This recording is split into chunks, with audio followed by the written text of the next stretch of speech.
اللهم انفعنا بما علمتنا وعلمنا ما ينفعنا وزدنا علما رب اشرح لي صدري ويسر لي أمري واحلل عقدة من لساني يفقهوا قولي أعوذ بالله السميع العليم من الشيطان الرجيم من همزه ونفخه ونفسه بسم الله الرحمن الرحيم ما كان محمد أبا أحد من رجالكم ولكن رسول الله وخاتم النبيين وكان الله بكل شيء عليما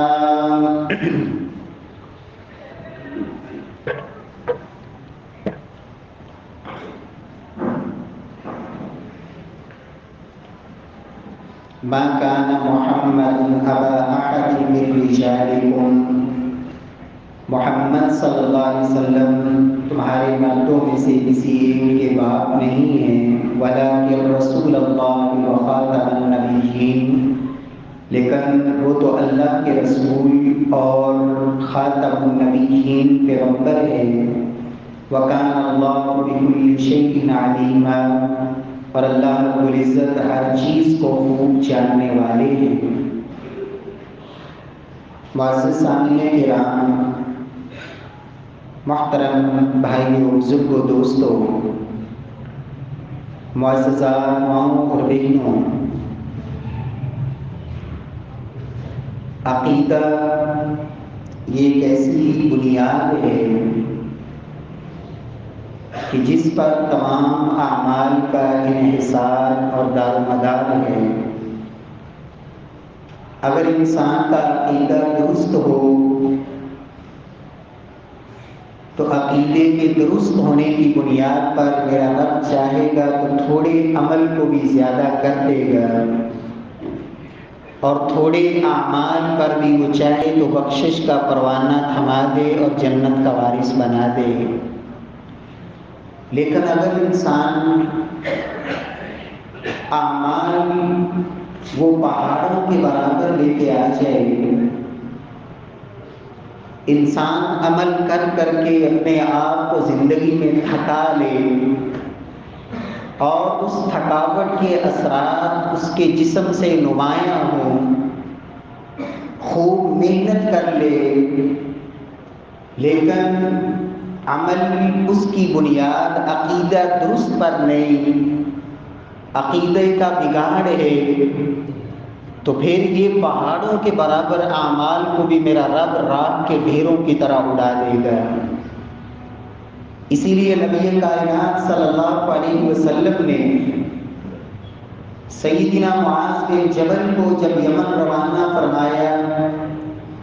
تو فرمایا کہ معاذ سب سے پہلے جس چیز کی ان لوگوں کو دعوت دینی ہے وہ اللہ کی وحدانیت اور اس کی یکتائی کی دعوت ہے، عقیدہ توحید کی دعوت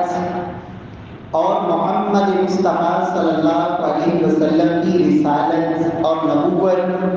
اس پر ایمان اور اس کی گواہی کی دعوت۔ فرمایا جب اس بات کا اقرار اور اعتراف کر لیں تو پھر ان کو بتانا ہے کہ تمہارے اوپر دن اور رات میں 5 نمازیں اللہ نے فرض کی ہیں۔ تو عقیدہ یہ اصل بنیاد ہے۔ پیارے بھائیوں، اسلام کے بنیادی عقائد میں سے ایک بڑا ہی اہم اور بنیادی عقیدہ جناب محمد مصطفیٰ صلی اللہ علیہ وسلم کے متعلق یہ عقیدہ رکھنا کہ آپ صلی اللہ علیہ وسلم اس کائنات میں رب کائنات کے آخری نبی ہیں۔ آپ کے بعد نبوت کا سلسلہ میرے رب نے وہ مکمل کر دیا اور ختم کر دیا۔ آپ آخری اس سلسلے کی کڑی ہیں جس کے ذریعے رب نے یہ سلسلہ مکمل فرما دیا۔ پیارے بھائیوں، آئے دن کسی نہ کسی حوالے سے اس طرح کی خبریں آتی رہتی ہیں۔ ابھی حالیہ دنوں میں ایک فیصلہ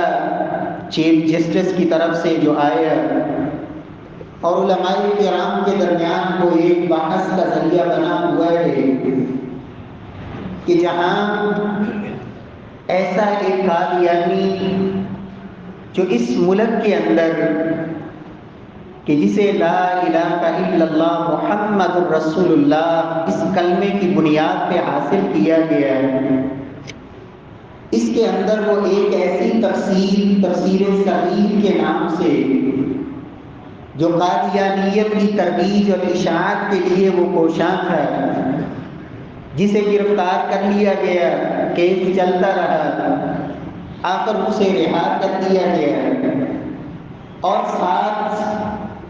یہ کچھ آیات کو شامل کیا گیا کہ لا اکراہ فی الدین، دین کے اندر سختی نہیں۔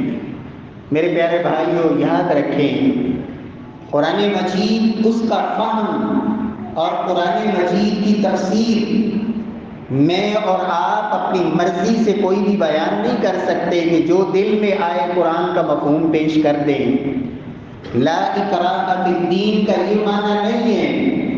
کہ دین سے جو غداری کرے، دین سے مرتد ہو جائے، اس کے ساتھ کچھ نہ کیا جائے۔ لا اکراہ فی الدین کا معنی یہ ہے کہ کسی کو جبرن مسلمان نہ بنایا جائے، کسی کو گن پوائنٹ پر زبردستی کسی کو آپ کلمہ نہ پڑھائیں، اپنی مرضی سے جو اسلام کو قبول کر لے، اب اس کا یہ اختیار نہیں ہے کہ اپنی مرضی سے جب چاہے وہ اسلام کو چھوڑ دے۔ اس لیے کہ دنیا کے ہر قانون کے اندر غدار کی جو سزا ہے وہ سوائے قتل کے اور اس کے سر تن سے جدا کرنے کے اور کوئی نہیں۔ اور جو محمد مصطفیٰ صلی اللہ علیہ وسلم کو آخری نبی نہیں مانتا وہ غدار ہے، اور اس کی سزا اسلام کے اندر جو بندہ اللہ کے دین سے مرتد ہو جاتا ہے، دین کو چھوڑ دیتا ہے، میرے پیارے بھائیوں، اس کی سزا اسلام میں یہی رکھتی ہے کہ اس کو ختم کیا جائے۔ اور یہ قادیانی جہاں یہ کافر ہیں، اس میں کوئی شک نہیں، وہاں یہ لوگ جو اسلام میں داخل ہونے کے بعد پھر اسلام سے جو خارج ہو کے اس طرف جاتے ہیں، وہ صرف کافر نہیں بلکہ مرتد ہوتے ہیں۔ پیارے بھائیوں، ایک شخص کو جہاں چھوڑ دیا گیا، ساتھ یہ کہا گیا لا اکراہ فی الدین، دین کے اندر کوئی سختی نہیں، ہاں جبرن کسی کو مسلمان بنانا یہ آپ کے اختیار میں نہیں، لیکن جو غدار ہو اسلام کا، محمد مصطفیٰ کا، اللہ کے قرآن کا، اس کی سزا یہی ہے کہ اس کے ساتھ سختی کی جائے، نہ کہ اس کے ساتھ نرمی کی جائے۔ اور پھر اِنَّا نَحْنُ نَزَّلْنَا الذِّكْرَ وَإِنَّا لَهُ لَحَافِظُونَ کا یہ مفہوم کہ قرآن مجید کی حفاظت کا ذمہ تو اللہ نے لیا ہوا ہے، ہماری یہ ذمہ داری نہیں ہے، جو مرضی کرتا رہے، ہمیں کیا ہے، اس لیے کہ حفاظت کا ذمہ میرے اللہ نے لیا ہے۔ میرے پیارے بھائیوں، اِنَّا نَحْنُ نَزَّلْنَا الذِّكْرَ وَإِنَّا لَهُ لَحَافِظُونَ کا یہ معنی نہیں ہے کہ میرے اور آپ کے سامنے اللہ کے قرآن کے مفہوم کو جو چاہے بدل ڈالے، قرآن کی آیات کو بدل دے، قرآن کے مفہوم کو بدل دے، اپنی مرضی کی تشریح اور تفسیر پیش کرے، اور ہم گونگے بن کے کھڑے رہیں۔ کیوں کہ حفاظت کا ذمہ تو میرے اللہ نے لیا ہے، ہماری کوئی ذمہ داری نہیں۔ میرے پیارے بھائیوں، عقیدہ ختم نبوت یہ وہ عقیدہ ہے، اگر واقعی میں اور آپ اللہ کے نبی صلی اللہ علیہ وسلم سے سچی محبت کرتے ہیں، ہمیں اس بات پر جہاں ایمان رکھنا ہے وہاں اس حوالے سے ہمیں علم بھی ہونا چاہیے۔ قرآن مجید کے اندر ایک آیت نہیں، 100 آیات ایسی ہیں جن سے نبی کائنات صلی اللہ علیہ وسلم کے خاتم النبیین، آخری نبی ہونے پر استدلال کیا ہے، اور آخری نبی ہونے کی شہادت اور گواہی ملتی ہے کہ محمد مصطفیٰ صلی اللہ علیہ وسلم رب کے اس دنیا میں سب سے آخری نبی ہیں، آپ کے بعد اس کائنات میں کوئی نبی آنے والا نہیں۔ اور اگر ذخیرہ احادیث کو دیکھا جائے تو تو ایک حدیث نہیں بلکہ 200 کے قریب 200 سے زیادہ احادیث ایسی موجود ہیں جن سے یہ عقیدہ بالکل واضح روشن اور عیاں ہوتا ہے کہ محمد مصطفیٰ صلی اللہ علیہ وسلم کے بعد دنیا میں دعوے دار کذاب دجال تو ہو سکتا ہے، کوئی سچا نبی نہیں ہو سکتا۔ محمد مصطفیٰ صلی اللہ علیہ وسلم اللہ کے اس کائنات میں آخری نبی ہیں۔ پیارے بھائیوں، قرآن مجید سے جو گواہیاں ملتی ہیں کہ اللہ رب العزت نے آپ صلی اللہ علیہ وسلم کی نبوت کو کسی ایک علاقے یا ایک زمانے سے خاص نہیں کیا۔ اللہ رب العزت نے پہلے جتنے نبی بھیجے، ہر نبی کسی خاص علاقے کا نبی یا کسی قوم قبیلے کا نبی، ایک وقت تک اور ایک زمانے تک اس کی نبوت کا سلسلہ چلا۔ لیکن محمد مصطفیٰ صلی اللہ علیہ وسلم کی باری آئی تو میرے رب نے آپ کو یہ شرف بخشا، وَمَا أَرْسَلْنَاكَ إِلَّا رَحْمَةً لِّلْعَالَمِينَ، کہ ہم نے آپ کو تمام جہانوں کے لیے رحمت بنا کے بھیجا۔ وَمَا أَرْسَلْنَاكَ إِلَّا كَافَّةً لِّلنَّاسِ بَشِيرًا وَنَذِيرًا، کہ ہم نے پوری انسانیت کے لیے آپ کو بشیر اور نذیر بنا کے بھیجا، ڈرانے والا، بشارتیں سنانے والا۔ وما ارسلناک الا کافۃ للناس، تمام انسان روئے زمین پہ بسنے والے، وہ عرب ہوں یا عجم ہوں، وہ شمال میں ہوں یا جنوب میں ہوں، وہ مشرق میں ہوں یا مغرب میں ہوں، آپ کی زندگی میں ہوں یا آپ کی زندگی کے بعد آنے والے ہوں۔ وما ارسلناک الا کافۃ للناس بشیرا ونذیرا۔ اور پیارے بھائیوں، نبی صلی اللہ علیہ وسلم کو رب کائنات نے جو قرآن حکیم عطا فرمایا، یہ کتاب سب سے آخری کتاب، یہ بھی اس بات کی دلیل ہے کہ جب قرآن آخری کتاب ہے، اس کے بعد اور کوئی آسمانی کتاب نازل نہیں ہونے والی، اس لیے کہ کوئی اور نبی آنے والا نہیں جس پر یہ کوئی اور کتاب کا نزول ہوتا ہے۔ اللہ رب العزت نے قرآن مجید کے اندر پہلی کتابوں کا ذکر کیا، قرآن کا ذکر کیا، لیکن کسی آیت کے اندر یہ اشارہ نہیں ملتا کہ اس کے بعد بھی کوئی کتاب آنے والی ہے۔ فرمایا الذین یؤمنون بما انزل الیک والذین یؤمنون بما انزل الیک وما انزل من قبلک وبالآخرۃ هم یوقنون، کہ وہ ایمان والے جن کا اس پر بھی ایمان ہے جو اللہ نے آپ پر اتارا، اور اس پر بھی ایمان ہے جو آپ سے پہلے اتارا گیا۔ اس کا مطلب قرآن یہ مہیمن ہے، یہ فرقان ہے، یہ وہ حق ہے کہ جو پہلی تمام آسمانی کتابوں کو منسوخ کر دینے والا، اس کے اوپر حاکم اور فیصل بن کے آنے والا، اور رب کا آخری کلام اور سب سے افضل ترین کلام، کہ جس سے افضل کلام رب نے اس کائنات میں انسانوں کو عطا نہیں فرمایا۔ اس پر ہمارا ایمان، اور پھر ختم نبوت نبی صلی اللہ علیہ وسلم کا وہ خاصہ ہے، اور خاصہ اسے کہا جاتا ہے جو اس کے علاوہ کسی اور کو نہ نصیب ہوا ہو۔ آپ صلی اللہ علیہ وسلم فرماتے ہیں لوگوں فضلت علی الانبیاء بست، اللہ نے مجھے تمام انبیاء کرام پر جن چیزوں کے ذریعے اللہ نے فضیلت بخشی، ان میں ایک چیز جہاں نبی صلی اللہ علیہ وسلم کو اللہ نے یہ عطا فرمائی کہ آپ کے کلمات کو اللہ نے جوامع الکلم بنا دیا، کہ آپ صلی اللہ علیہ وسلم کے الفاظ بڑے مختصر، لیکن ان کے معانی، ان کے اندر ایک سمندر موجود ہے۔ جوامع الکلم آپ صلی اللہ علیہ وسلم کو اللہ نے عطا فرمائے، یہ آپ کا خاصہ۔ فرمایا اسی طرح مجھ سے جو پہلے نبی تھے وہ خاص کسی قوم قبیلے کی طرف بھیجے جاتے، مجھے اللہ نے تمام لوگوں کی طرف نبی بنا کے بھیجا، یہ آپ کا خاصہ۔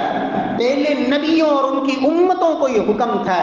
عبادت صرف اللہ کے اس گھر میں، اس مختص جگہ پر جہاں انہوں نے اس کو عبادت کے لیے مقرر کر لیا۔ اللہ رب العزت نے آپ کو یہ اور آپ کی امت کو یہ اعزاز نصیب فرمایا، پوری روئے زمین کو اللہ نے ان کے لیے سجدہ گاہ بنا دیا، پوری زمین کو ان کے لیے طہارت کا سبب بنا دیا،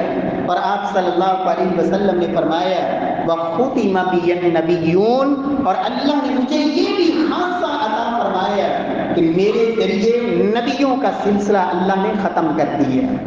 مکمل فرما دیا وہ سلسلہ۔ پیارے بھائیوں، نبی صلی اللہ علیہ وسلم خود فرماتے ہیں لوگوں ان الرسالۃ والنبوۃ فقد انقطعت فلا رسول ولا نبی بعدی، لوگوں میرے بعد نہ کوئی نبی اور نہ ہی کوئی رسول،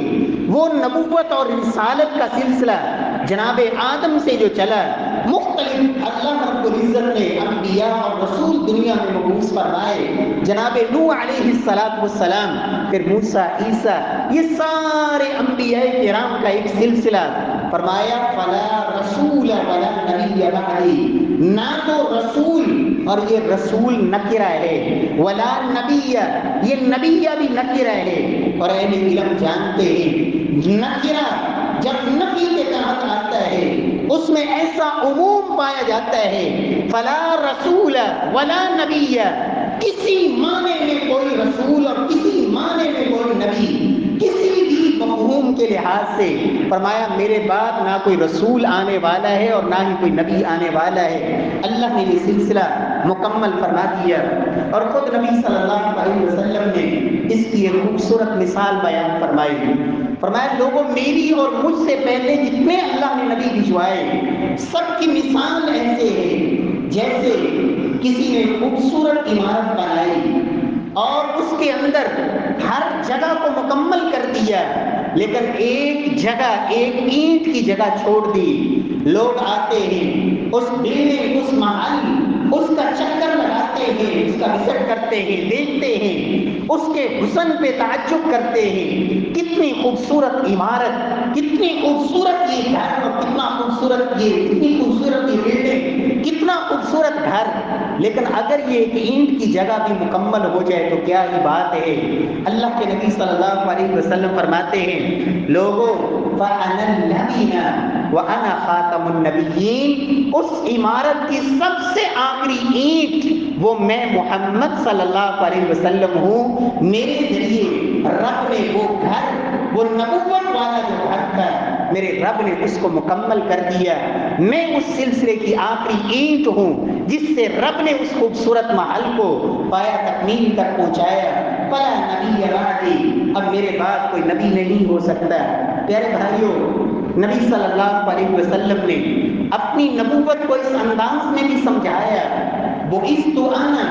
والساعۃ کہاتین، اللہ کے نبی فرماتے ہیں کہ میں اور قیامت اس طرح بھجوائے گئے ہیں جس طرح یہ دو انگلیاں ہیں، بعثت انا والساعۃ کہاتین، میں اور قیامت اس طرح بھجوائے گئے ہیں جس طرح یہ دو انگلیاں ہیں۔ شارحین حدیث اس حدیث کی شرح میں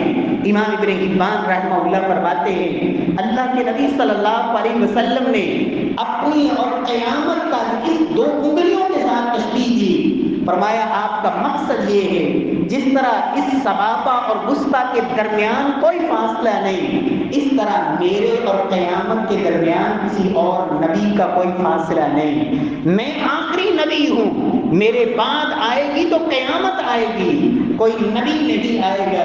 یہ حدیث بھی محمد مصطفیٰ صلی اللہ علیہ وسلم کی ختم نبوت کی دلیل ہے۔ اسی طرح پیارے بھائیوں، حدیث شفاعت کے اندر کل قیامت والا دن ہوگا جب رب کی بارگاہ میں تمام لوگ جمع ہوں گے، وہاں لوگ جناب آدم کے پاس جائیں گے کہ ہماری سفارش کیجیے، حساب و کتاب کا مرحلہ شروع ہو، جناب نوح کے پاس، ابراہیم کے پاس، جناب موسیٰ، عیسیٰ علیہ السلام، سب نبیوں کے پاس ہوتے ہوئے سب سے آخر میں محمد مصطفیٰ صلی اللہ علیہ وسلم فرماتے ہیں کہ لوگ میرے پاس آئیں گے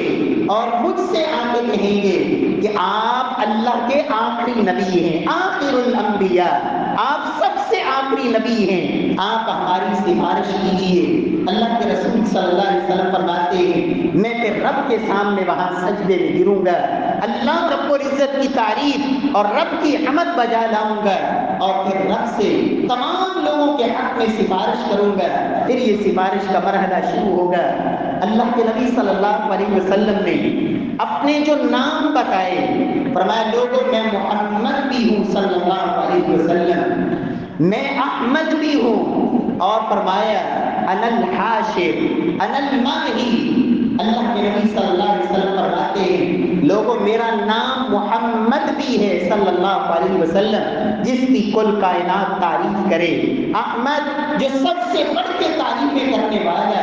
الماہی فرمایا میرا نام ایک الماہی بھی ہے،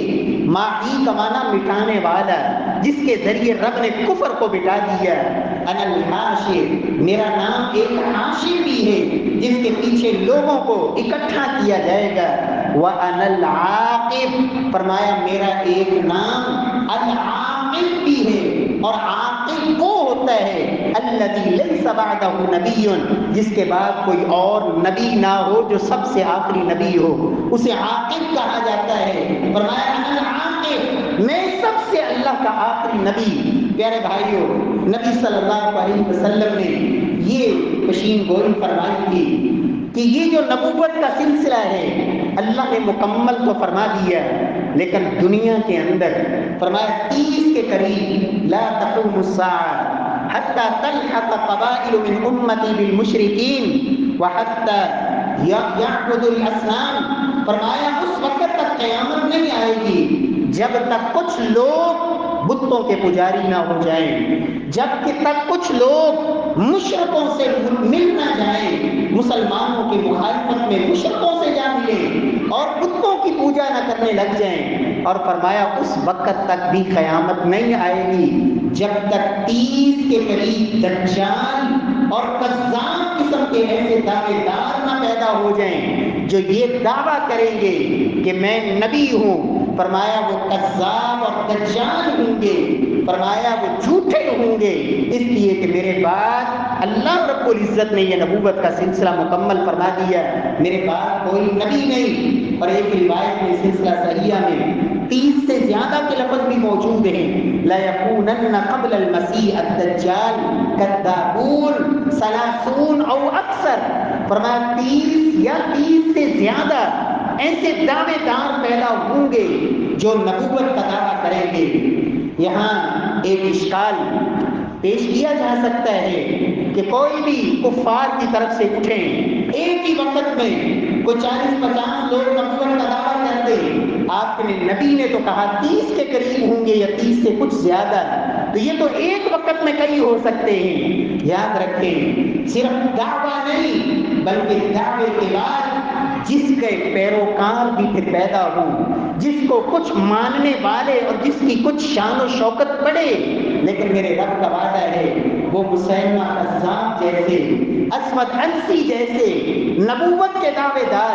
اللہ کے نبی صلی اللہ علیہ وسلم کی زندگی مبارک میں ہی مسیلمہ کذاب وہ لعین تھا جس نے سب سے پہلے نبوت کا دعویٰ کیا، نبوت اپنے آپ کو نبی کہا، اور اللہ کے نبی صلی اللہ علیہ وسلم کو آ کے کہا کہ آپ مجھے نبی مانیں، ایک علاقے کا میں نبی، ایک علاقے کے آپ نبی۔ اللہ کے نبی صلی اللہ علیہ وسلم کی زندگی کے بعد سیدنا ابو بکر صدیق کے دور میں پھر سیدنا وحشی کے ہاتھوں اس ظالم کو قتل کیا گیا، وحشی بن حرب رضی اللہ تعالی عنہ، جنہوں نے حالت کفر میں سیدنا حمزہ رضی اللہ عنہ کو شہید کیا تھا۔ جب اسلام قبول کیا تو کہتے ہیں میں نے اللہ سے یہ التجا کی، اے پروردگار جس طرح کفر میں رہتے ہوئے میں نے اسلام کے ایک کمانڈر کو شہید کیا تھا سیدنا حمزہ رضی اللہ تعالی عنہ، اے اللہ اسلام قبول کیا ہے تو کفر کا جو سرغنہ ہے اور کفر کا ایک بہت بڑا نام مسیلمہ کذاب، اے اللہ اس کی گردن میرے ہاتھ سے اتروانا۔ اور پھر رب کائنات نے ان کی یہ تمنا پوری کی، اور سیدنا وحشی رضی اللہ تعالی عنہ اور ایک انصاری صحابی دونوں نے مل کر اس مسیلمہ کذاب کو قتل کیا۔ پیارے بھائیو، خاتم النبیین کا یہ عقیدہ تمام امت مسلمہ کا متفقہ عقیدہ ہے۔ تمام لغت کی کتابیں، جتنی بھی اہل لغت کی کتابیں ہیں معتبر، ان سب کے اندر خاتم یا خاتم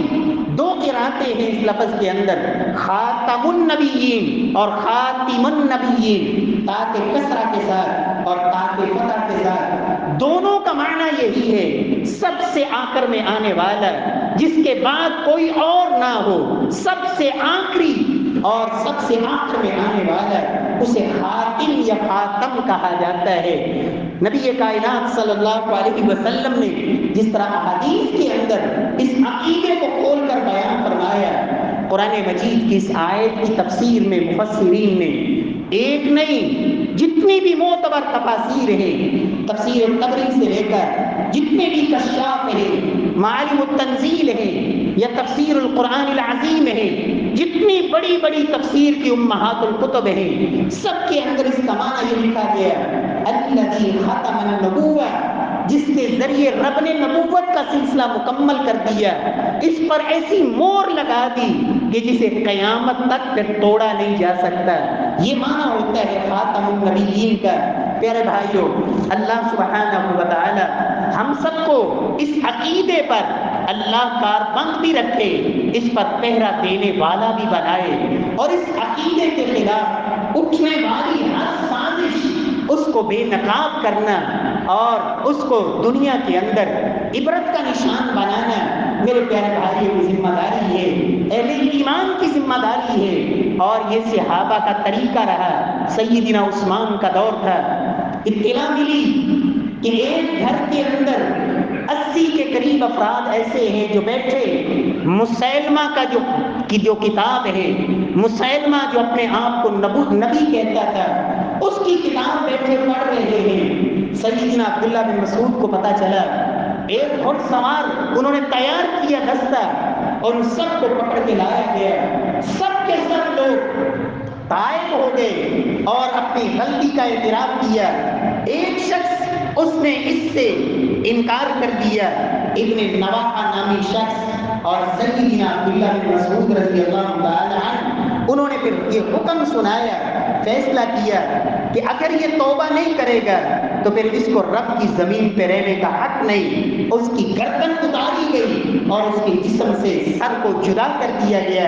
اس لیے کہ محمد مصطفیٰ صلی اللہ علیہ وسلم کی جو نبوت کی موجودگی میں اور آپ صلی اللہ علیہ وسلم کی یہ نبوت کا جو سلسلہ ہے جو قیامت تک قائم اور دائم ہے، اسے چھوڑ کر کوئی اور نبی ماننے والا حقیقت میں دائرہ اسلام سے خارج ہے، اور اسے رب کی زمین پہ رہنے کا کوئی حق نہیں۔ پیارے بھائیوں، نبی کائنات صلی اللہ علیہ وسلم کی اس نبوت پہ ڈاکہ ڈالنے والا بر صغیر کے اندر مرزا غلام احمد قادیانی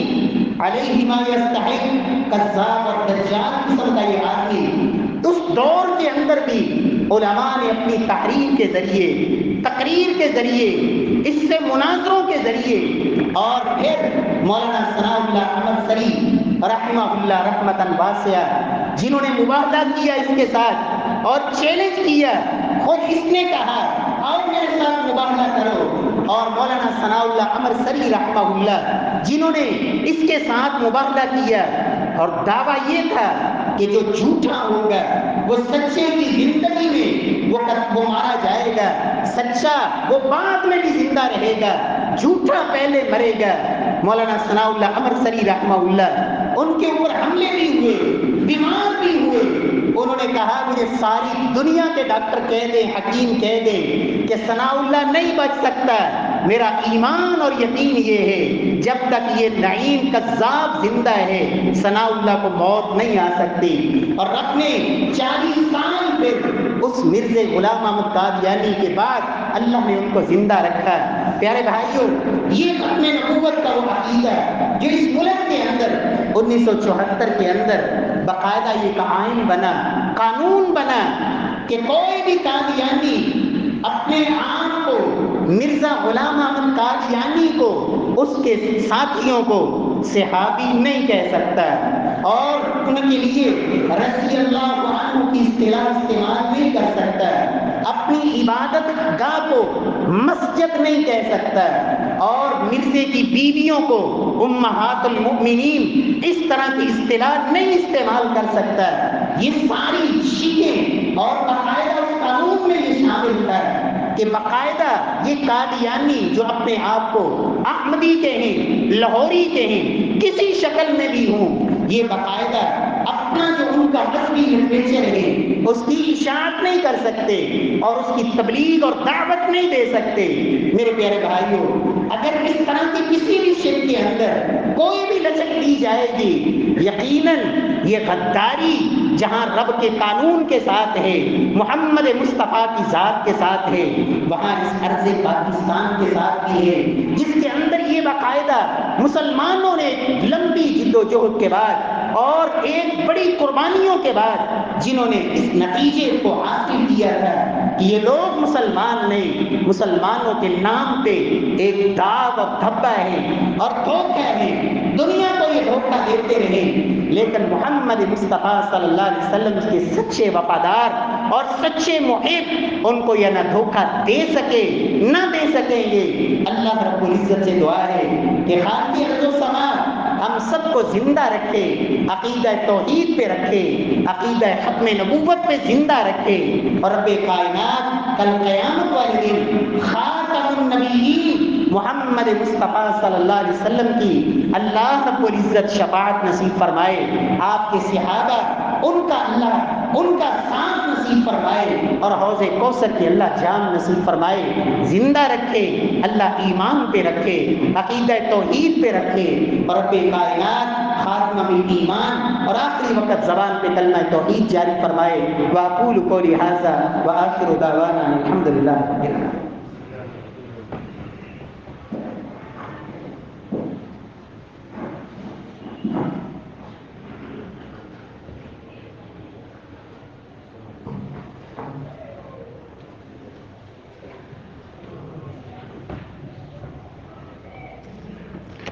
إن الحمد لله نحمده ونستعينه ونستغفره ونعوذ بالله من شرور أنفسنا ومن سيئات أعمالنا، من يهده الله فلا مضل له ومن يضلل فلا هادي له، أشهد أن لا إله إلا الله وحده لا شريك له وأشهد أن محمدا عبده ورسوله۔ احباب گرامی، شعبان کا مہینہ تقریباً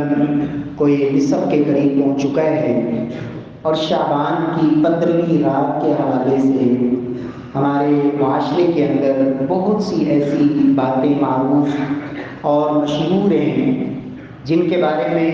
قرآن مجید کے اندر اور نبی کائنات صلی اللہ علیہ وسلم کی صحیح احادیث کے اندر کوئی ایسی فضیلت یا کوئی ایسی رہنمائی موجود نہیں ہے۔ یاد رکھیں کہ اللہ سبحانہ و تعالیٰ نے دین کو نبی صلی اللہ علیہ وسلم کی زندگی میں مکمل فرما دی ہے۔ آپ صلی اللہ علیہ وسلم نے فرمایا تھا کہ لوگوں، میں تمہیں اس دین پہ چھوڑ کے جا رہا ہوں کہ جس کی راتیں بھی دنوں کی طرح روشن ہیں، اور کوئی ایسی بات جو تمہیں اللہ کی جنت کے قریب کر سکتی ہے اس کے بارے میں نے تمہیں بتا دی ہے، اور کوئی بھی ایسی بات جو جہنم سے تمہیں بچا سکتی ہے اس کے بارے میں بھی میں تمہیں بتا چکا ہوں۔ پیارے بھائیوں، یہ ہمارے یہاں جو معروف ہے شرارات، شب برات، سب سے پہلی بات یہ ہے، یاد رکھیں کہ یہ جو ترکیب ہے شب برات، یہ عربی کا لفظ نہیں ہے، شب فارسی کا لفظ ہے اور برات عربی کا لفظ ہے۔ شب برات، برات کی رات، برات کی رات اسے کس نے قرار دیا؟ دین تو اللہ نے محمد مصطفیٰ صلی اللہ علیہ وسلم پر مکمل فرما دیا ہے، تو یہ رات برات کی رات یاد رکھیں۔ قرآن مجید میں اللہ سبحانہ و تعالیٰ نے 3 مقامات پہ، ایک جگہ میرے اللہ نے فرمایا کہ لوگوں میں نے قرآن کو لیلۃ القدر میں اتارا، دوسری جگہ رب کائنات نے فرمایا کہ میں نے قرآن کو لیلہ مبارکہ برکت والی رات میں اتارا، جس رات میں سارے فیصلے کیے جاتے ہیں، اور تیسری آیت میں اللہ نے فرمایا کہ لوگوں میں نے قرآن کو رمضان کے مہینے میں اتارا۔ اس کا مطلب یہ ہے کہ جو لیلہ مبارکہ ہے یا لیلۃ القدر ہے وہ رمضان کے مہینے میں ہے، تو رمضان کے مہینے کے آخری عشرے کی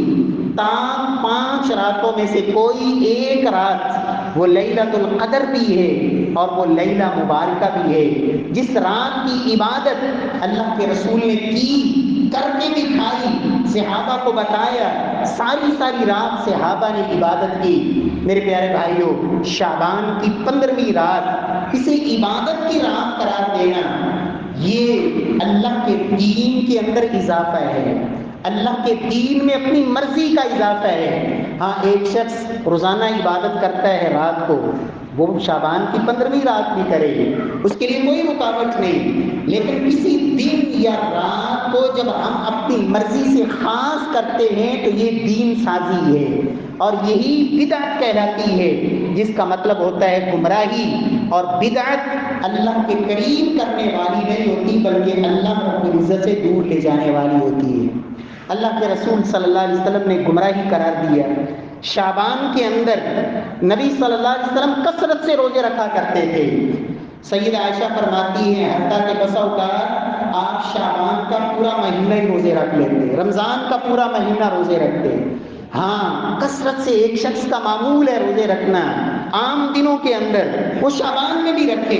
شعبان کے باقی دنوں میں روزے رکھ رہا ہے تو شعبان کی 15 تاریخ کو بھی روزہ رکھ سکتا ہے۔ لیکن جو پورا مہینہ روزہ نہیں رکھتا اور کہتا ہے صرف یہ دن روزے کے لیے مختص ہے، تو تخصیص کر کے جب ایک دن کا یہ روزہ رکھے گا تو یہی بدعت اور یہ گمراہی اللہ کے دین میں اضافہ ہے، جسے اللہ کے نبی صلی اللہ علیہ وسلم نے ناجائز قرار دیا ہے۔ لہذا کسی رات کو مختص کرنا اپنی مرضی سے یہ جائز نہیں۔ اس رات کے حوالے سے ایک جو حدیث، صحیح حدیث موجود ہے کتب حدیث میں، اس حدیث سے یہ معلوم ہوتا ہے کہ اللہ کے نبی فرماتے ہیں کہ اس رات اللہ رب العزت تمام لوگوں کو معاف فرماتے ہیں سوائے مشرک کے اور سوائے ان دو لوگوں کے جو آپس میں جنہوں نے ایک دوسرے سے ناراضگی اور قطع تعلقی رکھی ہوئی ہے، ان کے علاوہ اللہ سب کو معاف فرما دیتے ہیں۔ اور یہ فضیلت ہر سوموار اور ہر جمعرات کے بارے میں بھی موجود ہے کہ ہر سوموار اور ہر جمعرات کو اللہ کے ہاں اعمال پیش ہوتے ہیں۔ میرا رب فرماتا ہے جو مشرک ہے اس کی کوئی معافی نہیں، اور جو اپنے بھائی سے ناراض ہے، قطع تعلقی، دل میں حسد اور کینہ لیے ہوئے ہیں، ان دونوں کے علاوہ اللہ سب کو معاف کر دیتے ہیں۔ تو پیارے بھائیوں، چہ جائے کہ انسان اس رات شرکیہ کام کرے، شرکیہ نعتیں اور ایسی محفلیں اور ایسی مجلسیں جن کے اندر رب کی توحید پہ ڈاکہ ڈالا جائے، رب کے مقابلے میں اور ہستیوں کو کھڑا کیا جائے۔ میرے پیارے بھائیوں، یہ تو اپنی بخشش کو روکنے والی چیز ہے۔ اور پھر پٹاخے چلانا اور اسی طرح آتش پرستوں اور آگ کے پجاریوں کی مشابہت، یہ مسلمانوں کا طریقہ نہیں ہے۔ اسراف اور فضول خرچی اور کوئی بھی ایسا سلسلہ جو رب کو ناراض کرنے والا ہے، اللہ رب العزت ہمیں ان تمام گمراہیوں سے اللہ رب العزت محفوظ فرمائے، اور اللہ ہمیں اس دین کو اپنانے کی توفیق دے جو جناب رسول اللہ صلی اللہ علیہ وسلم نے اللہ کی وحی کے ذریعے امت کو آگے منتقل کر دیا۔ اللہ ہمیں اسی پر عمل پیرا ہونے کی توفیق نصیب فرمائے۔ دعا فرمائیں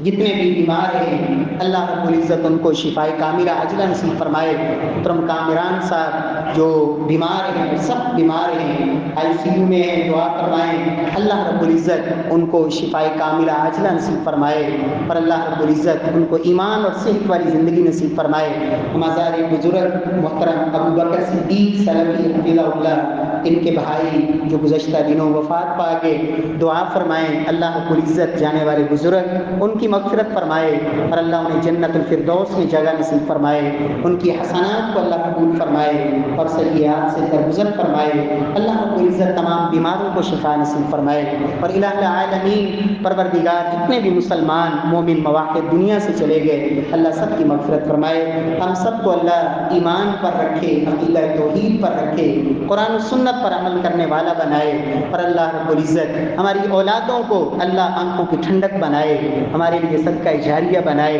رب کائنات اس عرض پاکستان کو دین کا ایک گہوارہ بنائے، قرآن و سنت کی تعلیمات اسے عام فرمائے، اور قرآن کا جو قانون ہے محمد مصطفیٰ کا قانون ہے اللہ ہماری عدالتوں کے اندر اسی قانون کو اللہ نافذ فرمائے، اور اللہ ایسے حکمران ہمیں نصیب فرمائے جو قرآن کی بالادستی اور اسی کو نافذ کرنے والے ہوں، اللہ کی زمین پر رب کے قانون کا نفاذ کرنے والے، اللہ ہمیں ایسے حکمران نصیب فرمائے۔ ربنا آتنا فی الدنیا